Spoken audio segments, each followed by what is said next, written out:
नमस्कार दोस्तों, मेरा नाम है अंशुमन नायक और आप सभी का बहुत बहुत स्वागत है इंडियन डिफेंस न्यूज़ के डिफेंस टॉक सीरीज में, जहां पर हम रोज़ नए नए डिफेंस अपडेट्स के बारे में बात करते हैं। तो चलिए देर न करते हुए आज की वीडियो शुरू करते हैं। पिछले कुछ दिनों से हम लोग थोड़ा इरेगुलर हो रहे थे, लेकिन अब हम रेगुलर होने वाले हैं। और रिसेंटली मैंने एक वीडियो भी अपलोड किया था जहां पर हम लोग ग्रीनी रोबोटिक्स के इंद्रजाल सिस्टम के डेमोन्स्ट्रेशन को देखने के लिए गए हुए थे। तो उसका व्लॉग मैंने कल अपलोड किया था। जिन लोगों ने नहीं देखा होगा तो उसको आप जाके देख सकते हैं। तो इसी के साथ ही आज की वीडियो शुरू करते हैं।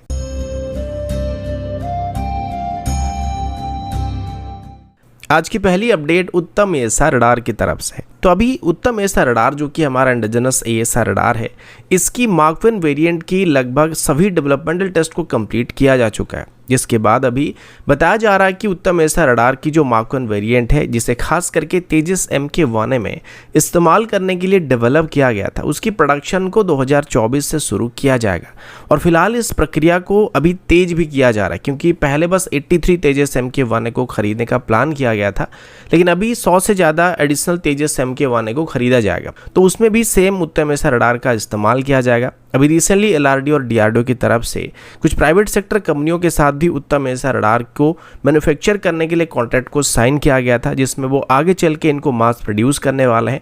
अभी के लिए उत्तम एएसआर रडार की जो मार्क 1 वेरिएंट है उसकी बात करें तो इसको तेजस MK1 की 21st यूनिट से इंटीग्रेट करना शुरू कर दिया जाएगा। और जो शुरू के पहले 20 तेजस MK1 रहेंगे उनको Israeli origin Elta 2052 ASR radar से इक्विप किया जाएगा।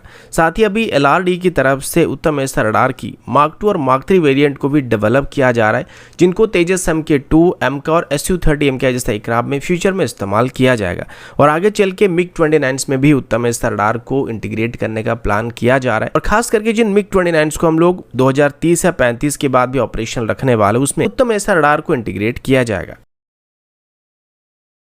अगला update multi role combat aircraft की टेंडर की तरफ से है। पिछले कई सालों से टेंडर चलता जा रहा है, लेकिन आज तक फाइनल नहीं हो पा रहा है, जिसको लेके अब जब भी कोई खबर आती है तो हम ज़्यादातर इसको अवॉइड करना पसंद करते हैं, क्योंकि पिछले कुछ दिनों से लगातार रिपीटेड खबर सामने आ रहे थे। लेकिन आज इसको लेके कुछ और खबर सामने आई है।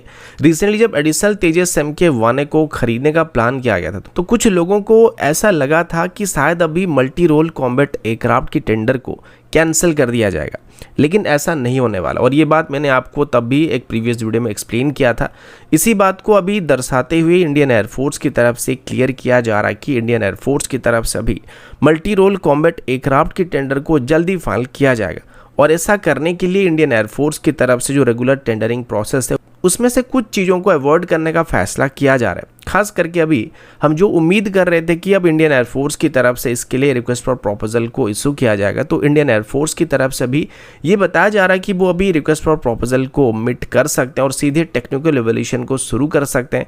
आमतौर पर जो RFP होता है या रिक्वेस्ट फॉर प्रपोजल होता है, इसमें काफ़ी सारे लंबे चौड़े लिस्ट को और प्रपोजल को सबमिट किया जाता है, जिसको इवैल्यूएट करने में लगभग 1 से 2 साल लग जाते हैं। जिस वजह से इंडियन एयरफोर्स की तरफ से इस बार डायरेक्टली फाइटर जेट की टेक्निकल इवैल्यूएशन को शुरू करने का प्लान किया जा रहा है, जिसमें सिर्फ उन्हीं फाइटर जेट की टेक्निकल इवैल्यूएशन को किया जाएगा जिनको पहली बार यानी कि पिछली बार जो टेंडर फ्लोट किया गया था उस टेंडर में ऑफर नहीं किया गया था।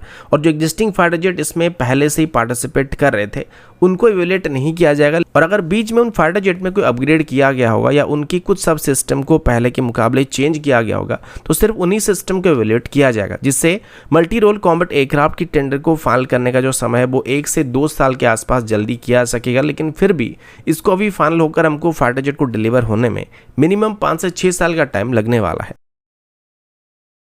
अगला अपडेट एक रीजनल ट्रांसपोर्ट एयरक्राफ्ट प्रोग्राम को लेके। आप सब जानते हैं कि एविएशन सेक्टर में भारत अभी काफ़ी तेज़ी से आगे बढ़ रहा है और एविएशन सेक्टर का डिमांड भारत में काफ़ी तेज़ी से ऊपर जा रहा है। लेकिन फिर भी अभी तक हमारे पास एक भी इंडिजिनस ट्रांसपोर्ट एयरक्राफ्ट मौजूद नहीं है, चाहे वो मिलिट्री सेगमेंट में हो जाए या सिविलियन सेक्टर में हो जाए। इसकी भरपाई करने के लिए हमारी नेशनल एरोस्पेस लैबोरेटरी की तरफ से एक 90 सीटर एयरक्राफ्ट को डेवलप करने का फैसला किया गया था।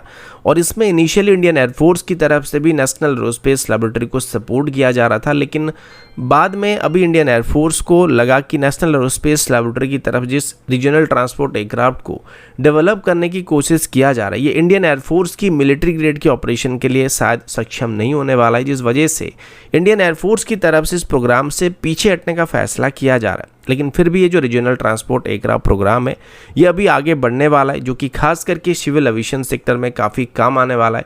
इस पर नेशनल एरोस्पेस लैबोरेटरी की तरफ से बताया जा रहा है कि उनको इनिशियली इस एयरक्राफ्ट की पहली 3 प्रोटोटाइप्स को डेवलप करने के लिए $2 बिलियन की बजट की ज़रूरत पड़ने वाली है, जिनको इनिशियल टेस्टिंग के लिए और फ्लाइट सर्टिफिकेशन के लिए इस्तेमाल किया जाएगा। इसको अभी नेशनल एरोस्पेस लैबोरेटरी की तरफ से एमका प्रोग्राम की तरह ही SPB मॉडल यानी कि स्पेशल पर्पज व्हीकल मॉडल के अंदर बनाने का प्लान किया जा रहा है, जिसमें प्राइवेट सेक्टर कंपनियों की मदद से इनको मैन्युफैक्चर किया जाएगा और एक कंसोर्टियम को फॉर्म किया जाएगा जो कि इस एयरक्राफ्ट को फ्यूचर में मैन्युफैक्चर करने वाले हैं। और अभी के लिए नेशनल एरोस्पेस लैबोरेटरी की तरफ से बात बताया जा रहा है कि अगर वो इसको सफलता के साथ डेवलप कर लेते हैं तो फ्यूचर में उनको ऐसे 300 से भी ज़्यादा एयरक्राफ्ट को मैन्युफैक्चर करने का ऑर्डर मिल सकता है और खास करके हमारे रीजनल ट्रांसपोर्ट रोल में इनको काफ़ी बड़ी मात्रा में इंडक्ट किया जा सकता है। और हमारी उड़ान स्कीम के लिए एयरक्राफ्ट काफ़ी हद तक फिजिबल होने वाले, लेकिन फिर भी इंडियन एयरफोर्स की सर्विस में शामिल नहीं होने वाले। तो दोस्तों अभी के लिए इतना ही, मिलता हूँ आपसे अगले वीडियो में, तब तक के लिए जय हिंद, वंदे मातरम।